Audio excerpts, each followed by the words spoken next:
ஒரு மகிழ்ச்சியான செய்தி. இதயம் நல்லெண்ணெயின் விலை லிட்டருக்கு ரூபாய் 105 குறைஞ்சிருக்கு.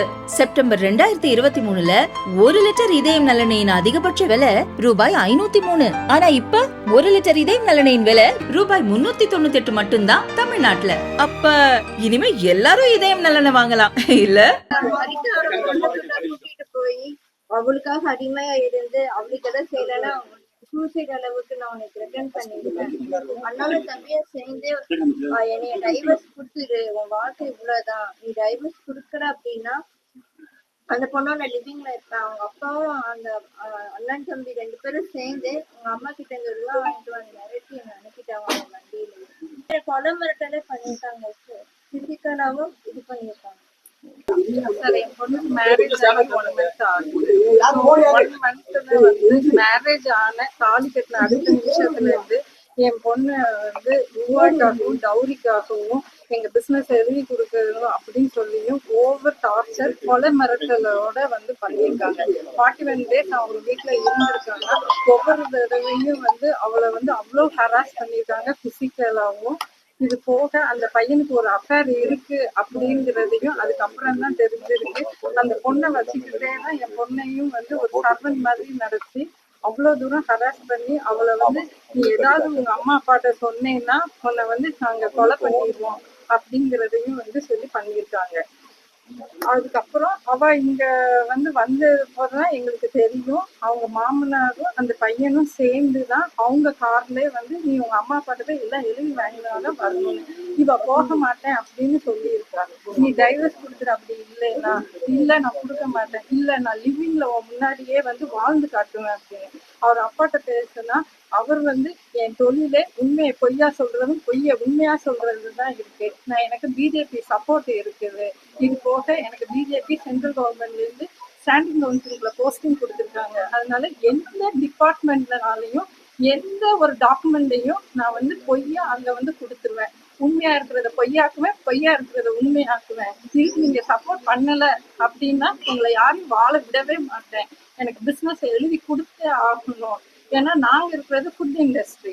ஸோ ஃபுட் இண்டஸ்ட்ரிங்கும் போது நான் எஃப்எஸ்ஐல இருந்து எல்லா டிபார்ட்மெண்ட் ஜிஎஸ்டில இருந்து எல்லாத்துக்கும் பண்ணியிருக்கேன்.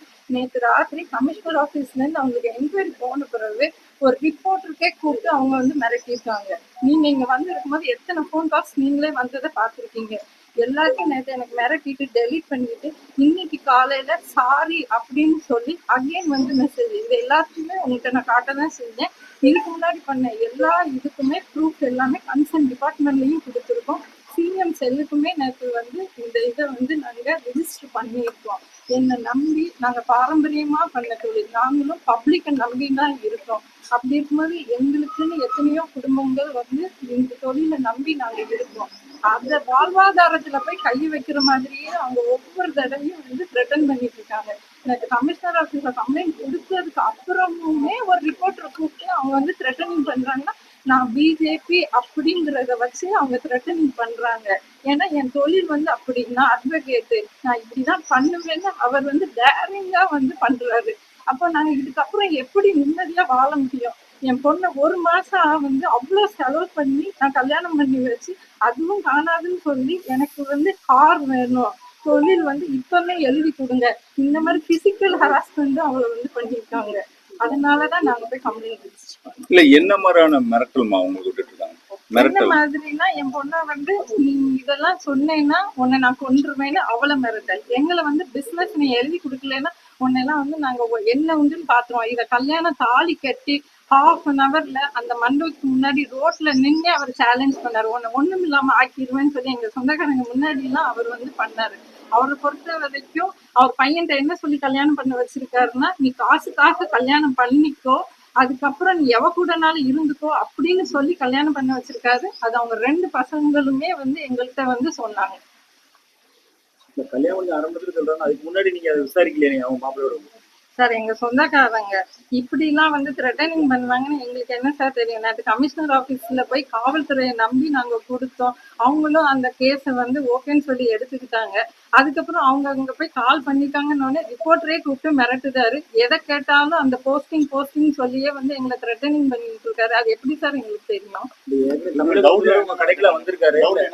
டவுரியா வந்து நகை, கேஷ் நிறைய வந்து ஒயிட்லயும் நாங்க டிரான்ஸ்ஃபர் பண்ணிருக்கோம். இந்த 1.5 கோடி ரூபாய் டிஃபெண்டர் கார் வேணும்னு புக் பண்ணிட்டோம். லேட் ஆகும்போது அதுவும் ஏன் லேட்டுன்னு சொல்லி அவ்வளோ டார்ச்சர். என் பொண்ணை பிசிக்கலா ரொம்ப ஹராஸ் பண்ணிட்டாங்க. அவ இங்க வந்த உடனே நான் அன்கான்சியஸ் ஆகி காவேரி ஹாஸ்பிட்டல் அட்மிட் ஆகி இருந்தேன் 5 டேஸா. அதுக்கு எனக்கு கவுன்சிலிங் கொடுத்தாங்க. அங்கேயும் ஹாஸ்பிட்டல்லையும் ரெகுலரா கான்டாக்ட் பண்ணி நான் அங்க சிசிடிவி வச்சிருக்கேன், எந்த மீடியா வந்து என்ன பண்ணிருன்னு சொல்லி. எங்களுக்கு மீடியா தான் சார் சப்போர்ட் பப்ளிக்கு. ஏன்னா நாங்க வந்து கவர்மெண்ட்டை வந்து நம்புறோம். அதனாலதான் கவர்மெண்ட்ல சிஎம் செல்லுக்கு வந்து நான் வந்து அனுப்புனேன். எனக்கு தமிழக முதலமைச்சர் வந்து இதுக்கு எனக்கு ஒரு பதில் வந்து எனக்கு தயவு செய்து பண்ணி கொடுங்க சார். நான் உங்களுக்கு மீடியா மூலியமா ஒரு ரிக்வெஸ்ட் கொடுக்குறேன். என் பொண்ணோட வாழ்க்கை எங்களோட வாழ்வாதாரம். இதுக்கு நீங்க முதலமைச்சர் வந்து எங்களுக்கு துணை நிக்கணும். நாங்க காவல்துறையை நம்புறோம். அதனாலதான் நேற்று காவல்துறையிட்ட போய் நின்னோம். காவல்துறையும் எங்களுக்கு சப்போர்ட் பண்ணுச்சு. அதே மாதிரிதான் மீடியா நண்பர்கள் நீங்களும் எங்களுக்கு வந்து சப்போர்ட் பண்ணி கொடுங்க. அவ்வளவுதான். இது ஒரு பொண்ணோட வாழ்க்கை. கல்யாணமே இந்த கடையை அபகரிக்கணும். பொண்ணோட கணவர், மாமனாரு, அவங்க மாமியாரு ஒரு வாஷிங் மிஷினுக்காக முதற்கொண்டு அவளை வந்து டார்ச்சர் பண்ணிருக்காங்க. இல்லப்பா, முதலமைச்சர்கிட்ட உங்களுக்கு பாதுகாப்பு கேட்டு கோரிக்கை கொடுத்துருக்கீங்க. அது ரெக்கார்டிக்கல் அதுவும் பண்ணிருக்கீங்களா முதலமைச்சருக்கு? முதலமைச்சருக்கு சிஎம் செல்லுக்கே நாங்க வந்து ரிஜிஸ்டர் வந்து பண்ணிருக்கோம். நேற்றே வந்து கம்ப்ளைண்ட் வந்து ரிஜிஸ்டர் பண்ணிட்டோம். தயவு செய்து எங்களுக்கு பாதுகாப்பு கொடுங்க. எங்களுக்கு நாளைக்கு எந்த ஒரு விஷயமா நடந்தாலும் அதுக்கு அந்த குடும்பம் தான் பொறுப்பு. நான் இதை முதலமைச்சர்கிட்ட கோரிக்கையா வைக்கிறேன்.